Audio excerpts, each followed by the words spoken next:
Bullet రైలు ఊరికిస్తా భారతదేశం అంతా అన్నాడు 2022 కల్లా. వచ్చినాయా? ఏది రాలేదు. కానీ కరీంనగర్లో మాత్రం బీజేపీకి ఓట్లు గుద్దుతాను. మీరు మెచ్చుకోవాలి. మీరంటే మీరు కాదు, అక్కడ ఉన్నోళ్ళు. ఎందుకు? మరి గంగుల కమలాకర్ అన్న ఇంత పని చేస్తాడు, అవతలోడు నయా పైసా పని చేయడు. ఆఖరికి మాత్రం ఒక్కసారి డైలాగ్ కొట్టాలి, దేవుని పేరు చెప్పి మొక్కాలి, ఓటేమని అనాలి, మీరు గుద్దాలి. అంతే, ఇంకేం లేదు. అదొకటే కావాలి మనకి, ఇంకేం లేదు. ఆయన సిలిండర్ ధర పెంచింది మర్చిపోయినాం. ఇదే మోడీ గారు కదా. 350 రూపాయలు నేను వచ్చినప్పుడు. ఇలా ఎంత అయింది? 1000-1100 అయింది. తగ్గి మళ్ళీ 350కి పండుగ చేసుకుందాం. అది చేయడు. డీజిల్ ఎంత ఉండే, పెట్రోల్ ఎంత ఉండే? 65 ఉండే. ఇవాళ ఎంత అయింది? 110-108 అయింది. తగ్గి మరి 50 రూపాయలకు తగ్గి. ప్రపంచమంతా ముడి చమురు తగ్గింది. ముడి చమురు ధర తగ్గుతుంది, కానీ మోడీ చమురు ధర తగ్గది. ఏడిపోతున్నాయి పైసలన్నీ? మరి ముడి చమురు ధర తగ్గితే లాజికల్గా ఇక్కడ కూడా తగ్గాలి కదా. పెట్రోల్ డీజిల్ తగ్గది. ఎవరికి ఆడిపోతున్నాయి పైసలన్నీ? మరి ఇది అడిగేటోళ్ళు లేడు. ఎందుకు? మనకు సోయి లేదు. ఏయిని గుద్దుని గట్టిగా గుద్దుని దేవుడు దేవుడు దేవుడు అని గుద్దితే 8 ఇల్లు గెలిచిరు, 8 వాళ్ళు గెలిచిరు. తెలంగాణకి ఏమొచ్చింది? ఈ సంవత్సర కాలంలో 8 వీళ్ళు గెలిచిరు, 8 వాళ్ళు గెలిచిరు. తెలంగాణకి ఏమొచ్చింది? గుండు సున్నా గాడిది గుడ్డు. మళ్ళీ ఎందుకు? మళ్ళీ లాస్ట్కి మళ్ళీ వస్తే మళ్ళీ కమలాకరణ చేసిన పని ఎక్కడో వీకాలి, మానేరు వాటర్ ఫ్రంట్ ఎక్కడో పోవాలి, తీగల వంతెన ఎక్కడో పోవాలి, ఆయన వేసిన రోడ్లు ఎన్నో పోవాలి, చేసిన పనులను ఎక్కడో పోవాలి. కానీ మళ్ళీ ఆఖరికి మాత్రం ఆగమాగం కావాలి. మనం దయచేసి ఆలోచించుండ్రి. ఎందుకు ఈ పరిస్థితి వచ్చింది? ఎందుకు ఆగమవుతున్నాం? ఎలక్షన్ రాగానే ఆగమాగమై ఉరుకుడు, అడ్డంబడుడు. మళ్ళీ తర్వాత నేను అడుగుతున్నా, ఒక మాట చెప్పండి. బీజేపీ గవర్నమెంట్ వచ్చి 11 ఏళ్ళ దేశంలో ఒక్కటంటే ఒక్కటి, ఒక విద్యా సంస్థనో, ఒక స్కూలో, ఒక కాలేజో కరీంనగర్కి వచ్చిందా? ఒక్కటేదన్నా ఫలానాది పోనీ సరే, బడిదేలే శాత కాదు, గుడి తెచ్చిండ పోనీ ఒకటన్నా?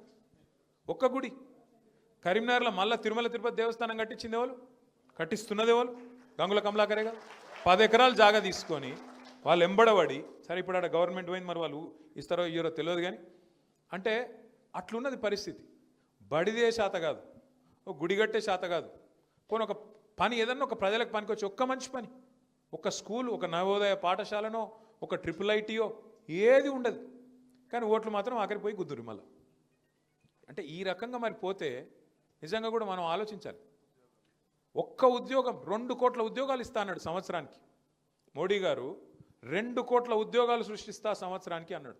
తర్వాత ఒక పాపం ఒక ఆయన టీవీ ఆయన అమాయకంగా పోయి అడిగిండు, సార్ మరి 2 కోట్ల ఉద్యోగాలు అంటే ఏం సంగతి అని. ఏమంటాడు తెలుసా ఆయన టీవీ ఆయన స్టూడియోలో చెప్తున్నాడు ఇంటర్వ్యూ. अभी मैं यहाँ पे आ रहा था आपके स्टूडियो के पास, बाहर मैंने देखा एक वो बंडी वाला है, बंडी वाला ये बंडी का बंडी वाला है, वो बंडी पे मिर्ची बज्जी पकोड़े बना रहा. क्या आप उसको रोजगार मानते हो कि नहीं? అది ఉద్యోగమా కాదా అంటుండు. అంటే ఇక పల్లీలు అమ్ముకునుడు, బఠానీలు అమ్ముకునుడు, బజ్జీలేసుడు, ఇవన్నీ ఉద్యోగాలట. ఆయన ఇచ్చిన 2 కోట్ల ఉద్యోగాలు ఏంటంటే గదట. వీళ్ళ మోసము రామునికి కూడా అర్థమైంది అయోధ్యలో. అందుకే అయోధ్యలో కూడా ఓడగొట్టిండు బీజేపీని. ఇలా మోసము, ఇలా లంగతనము రామునికి అర్థమైంది. అందుకే అయోధ్యలో కూడా ఓడగొట్టిండు, ఎలగొట్టిండు. వీళ్ళు లంగలున్నారని మన వాళ్ళకి ఇంకా అర్థమవుతలేదు కరీంనగర్లో. అంటే దయచేసి నేను మిమ్మల్ని కోరేది, ఏది మంచో ఏది మంచి కాదో ఏది చెడో తెలుసుకోనంత కాలం మనకు నష్టం జరుగుతూనే ఉంటుంది. ఇలా బాధపడుతున్నాం ఏమని, అరే ఆడ మేడిగడ్డను ఎండబెట్టిండు, నీళ్ళు ఇస్తలేరు రేవంత్ రెడ్డి. ఇయ్యాడు. ఎందుకు ఇయ్యాడు? ఎందుకంటే ఆయన బాస్ కింద ఉన్నాడు చంద్రబాబు నాయుడు. నువ్వు కడితే బరాబర్ మర్యాద ఉండదు రాబాయ్ అంటే కిందికి నీళ్ళు పోవన్నాయి. మరి ఇయ్యాడు. ఆయన ఆడిచ్చినట్టు ఈయన పాపం ఈయనదేమని, ఈయన కోవట్టు చిన్న మనిషినా, వాళ్ళిద్దరు ఎట్లా ఆడిస్తే అట్లా ఆడేటోడు ఈయన చేతులు ఏముంటుంది. అట్లాగే ఇప్పుడు నిన్న మీరు చూసిండ్రు పక్కకు కర్ణాటకలో ఆల్మట్టి డ్యామ్ హైట్ పెంచుతుండ్రు 5 ఫీట్లు. ఒక్క డ్యాము ఆల్రెడీ కట్టి ఉన్న డ్యాము 5 ఫీట్లు పెంచుతందుకు వాళ్ళు ఎంత ఖర్చు పెడుతున్నారు ఎరికేనా? 70,000 కోట్లు ఒక భూసేకరణకే. 70,000 కోట్లు. అదే కేసీఆర్ గారు 40 లక్షల ఎకరాలకు నీళ్ళు ఇచ్చే ప్రాజెక్టు, దాని మీద 93,000 కోట్లు ఖర్చు పెడితే తిన్నాడు 1,00,000 కోట్లు తిన్నాడు వేసుకపోయింది ఇంట్లోకి. మనం ఎప్పుడైనా ఆలోచించినామా కనీసం? అరే 93,000 కోట్లు ఖర్చు అయిన ప్రాజెక్టులో 1,00,000 కోట్లు ఎవడెట్లా తింటాడు? మరి 1,00,000 కోట్లు ఈయననే తింటా బరాజులు ఎవడు కట్టిండు? ఆ పంప్ హౌజులు ఎట్లా కట్టిర్రు? ఆ సొరంగ మార్గాలు ఎట్లా కట్టిర్రు? మరి ఆ మొత్తం కాలువలు ఎట్లా కట్టిండ్రు? గన్ని రిజర్వాయర్లు ఎట్లా వచ్చినాయి? గిన్ని నీళ్ళు ఎట్లా వస్తున్నాయి? ఇలా భూమికి బరువు అయ్యేంత పంట ఏడికెళ్ళి వండుతున్నది అని ఎప్పుడైనా కూర్చొని ఆలోచించినవా? ఇగో తిన్నాడట అంటే తిన్నాడు, తినే ఉంటాడు. ఇదిగో పులి అంటే అది ఒక అడిగినోడు లేడు, చూసినోడు లేదు. ఎవరు పడతా వాళ్ళు ఏది పడతారు చెప్పుడు, మనం నమ్ముడు. ఆయనతో పోయి బాయిలో దుంకుతున్నావా, బుందలో దుంకుతున్నావా, ఏది చూసేది లేదు, పోయి దుంకుడేనే. గందుకు వచ్చింది 3,000 మేయారటి గంగుల కమలాకరణకు. ఆలోచన లేదు, సోయి లేదు, పని చేసేటోడు పని చేయనోడి మీద ఫరక్ అంతరం లేదు. ఎవరు వనికొస్తారో తెలియదు, ఎవరు వనికిరారో తెలియదు. ఆగమాగం పోయి దుంకాలి. ఎందుకు? ఆఖరికి జై అని దేవుని పేరు చెప్పగానే దుంకుడే పోయి పోనీ దేవుని పేరు చెప్పినప్పుడు కనీసం దేవుడు గుడి కట్టినాడే కరీంనగర్లో ఒక్కటి. అప్పుడెప్పుడో కార్పొరేటర్ ఉన్నప్పుడు కట్టినట్టున్నాడు ఒకటి. దాన్ని చెప్పుకొని మార్కెటింగ్ చేసుకుంటా ఉన్నాడు. ఇంకా ఇంత అన్యాయం ఉంటుందా అసలు ఎక్కడన్నా? నాకు అర్థం కాదు. ఎంత పని చేసిండు గంగుల కమలాకరణ. ఇవాళ కాంగ్రెస్ వాళ్ళ పరిస్థితి ఏంది? మనం కట్టిన కేబుల్ బ్రిడ్జ్ మీద కనీసం ఆ రోడ్డు మెయింటైన్ చేసే తెలివి లేదు, దాని మీద లైట్లు పెట్టే తెలివి లేదు. స్మార్ట్ సిటీ అని కష్టపడి పొట్లాడి ఈయనవును వినోద్ కుమార్ గారు ఇద్దరు కేసీఆర్ గారిని రిక్వెస్ట్ చేసి కరీంనగర్కు స్మార్ట్ సిటీ తీసుకొస్తే ఇవాళ కనీసం కరీంనగర్లో పారిశుద్ధ్యం, ఆ లైట్లు కానీ ఆ పారిశుద్ధ్యం కానీ అది మెయింటైన్ చేసే ముఖం కూడా లేదు. మనం ఉన్నప్పుడు రోజు మంచినీళ్ళు ఇచ్చినాం కరీంనగర్లో. ఇవాళ వస్తున్నాయా? ఎన్ని రోజులకు ఒకసారి వస్తున్నాయి? ఇప్పుడు 2 రోజులకు 3 రోజులకు ఒకసారి. మరి కొంతమంది అంటారు కదా కేసీఆర్ ఇంట్లోకి వెళ్ళి ఇచ్చిండా. మరి ఇప్పుడున్న ఆయన ఇంట్లోకి వెళ్ళి ఇస్తుండే, ఇంటి వెనక పొలం అమ్మిస్తాడా? మరి ఎందుకు వస్తలేవు ఇప్పుడు నీళ్ళు? కేసీఆర్ ఉన్నప్పుడు నీళ్ళు ఎందుకు వస్తాయి? కేసీఆర్ ఉన్నప్పుడు కరెంట్ ఎందుకు మంచిగా ఉంటుంది? కేసీఆర్ ఉన్నప్పుడు అన్ని టైంకి ఎట్లా నడుస్తాయి? ఇవాళ వీళ్ళు రాగానే ఎందుకు ఆగమాగం అవుతున్నారు? ఎందుకు అంటే నడప చాతన అయితే లేదు వీళ్ళకు, పరిపాలన వస్తలేదు. ఎంతసేపు ఢిల్లీకి మూటలు పంపుట్లో బిజీగా ఉన్నారు. ఎందుకంటే సీటు కాపాడుకోవాలంటే ఢిల్లీకి పైసలు ఇవ్వాలి, కమిషన్ ఇవ్వకపోతే ఢిల్లీ ఊరుకుంటారా? ఊకోరు. అందుకే చెప్పినాం అన్న, మనకు తెలంగాణ ప్రజలకు లోబడి మీ ఆలోచనకు అనుగుణంగా మీకోసం పనిచేసే గల్లీ పార్టీ కావన్నా లేకపోతే అక్కడ ఉండే ఢిల్లీ పార్టీ కావన్నా అంటే మరి ఎందుకో కానీ హైదరాబాద్లో అయితే చక్కగానే ఓటేసారు, జిల్లాలలోనే ఆగమైరు. 10 ఏళ్ళు చూసినాం కదా. ఇప్పుడు ఒకసారి ఒక తాప వీళ్ళకిస్తే ఏంది ఏమవుతుంది అని ఏమైనా అవుతుందా అనుకున్నారు. ఏమైంది? అలా ఎక్కడికక్కడ ఆగం. ఒక్కటి కాదు, 2 కాదు. తులం బంగారం అంటుండే ఇక్కడికి వెళ్ళి తమ్ముడు. తులం బంగారం కాదు, మీ మెడల మంగళసూత్రం ఎత్తుకపోతే వాడే మంచోడు, పుస్తలతాడు ఎత్తుకపోతే వాడే గొప్పోడు అంటున్నా. అంత దొంగలు వీళ్ళు కాంగ్రెస్ వాళ్ళు. కొత్తోళ్ళ వీళ్ళేమన్నా? 125 సంవత్సరాల చరిత్ర కలిగిన పార్టీ, భారతదేశాన్ని 55 సంవత్సరాలు అప్రతిహతంగా ఏలిన పార్టీ కాంగ్రెస్ పార్టీ. ఆ పార్టీ ఏమైనా కొత్తదా మనకు? గాలను నమ్ముతారు పోయి. ఏం మాటలు చెప్పారు వాళ్ళు? 10,000 కేసీఆర్ ఇస్తే 15,000 ఇస్తామన్నారు. ఇస్తుండా ఇప్పుడు 15,000 పడుతున్నాయా? చెప్పిండు కదా, అత్తకు 4,000, కోడలకు 2,500 అని చెప్పిండు. అటు అత్తకు లేదు, ఇటు కోడలకు లేదు. ఇక్కడ అత్త కోడలు ఇప్పుడు జాయిన్ అయ్యారు, వాళ్ళిద్దరు కూడా స్వాగతం.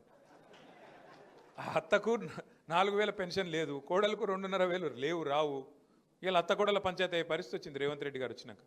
నేను ఎందుకు చెప్తున్నా ఇదంతా అంటే, ఓటేసేటప్పుడు ఆగమై ఆ తర్వాత 5 ఏళ్ళు మనం బాధపడు మనకు అలవాటు అయిపోయింది. నేను మొన్న హైదరాబాద్లో ఎక్కడికి వెళ్ళి ఇటుకు వస్తున్నా, ఏదో మీటింగ్ చేసుకుని ఇటు వస్తుంటే మధ్యలో లైట్ పడ్డది, ఆడ సిగ్నల్ కాడ ఆగిన.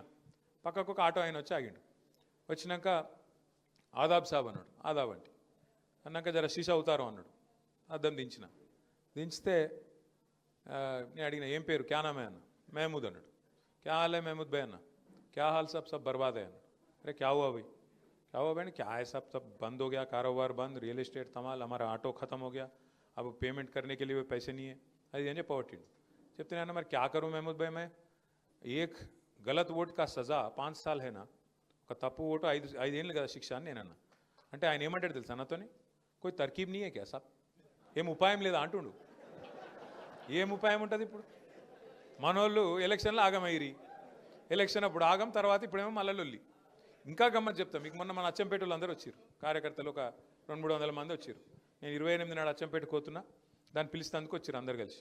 ఇట్లే మాట్లాడుకుంటూ అడిగిన, మీ మానకొండూరులను కూడా అడిగిన నేను, నిజంగా ఎప్పుడు పోయి ఒక మాట అన్న, నిజంగా ఇప్పుడు గుండె మీద చేసుకొని చెప్పురి, పోతే మా ఎమ్మెల్యే పోతాడు కానీ కేసీఆర్ అయితే సీఎం ఉంటాడు అనుకురా లేదా మీరు అన్నాడు. అవు అని ఎమ్మెల్యేగా సపోర్ట్లు కొడుతురు.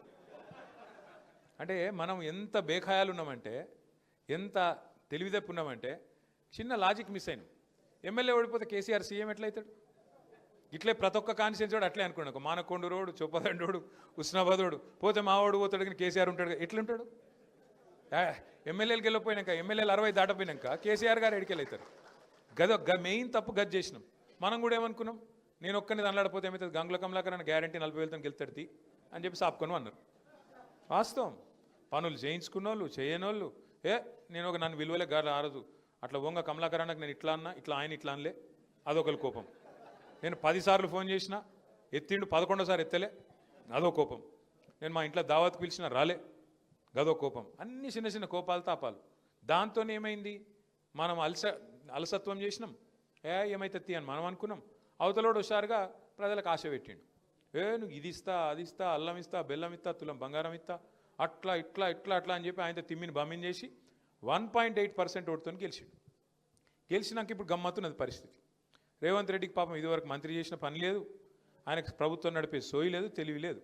వచ్చుడు ఏమన్నాడు సెక్రటేరియట్లో మొదటి రోజు, ఇక్కడ నేను లంకెమిందలు ఉంటాయనుకొని వచ్చినా లేవు. లంకెమిందలు ఉంటాయి ఆ సెక్రటేరియట్లు ఎక్కడన్నా? ఎవడు తిరుగుతాడు లంకెమిందల కోసం? మీకెరికే నాకెరికే వస్తాడు. ఇంకా ఘోరం, ముఖం బాగా లేకపోతే వెనకడికి ఎవడో అద్దం బల కొట్టిండట.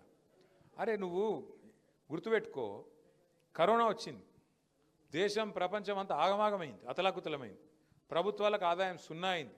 జీవితంలో ఎవరు అనుకోలే మనం మూతికి బట్ట కట్టుకొని ఇంట్లో కూర్చోవాలి 2-3 నెలలని. అట్లా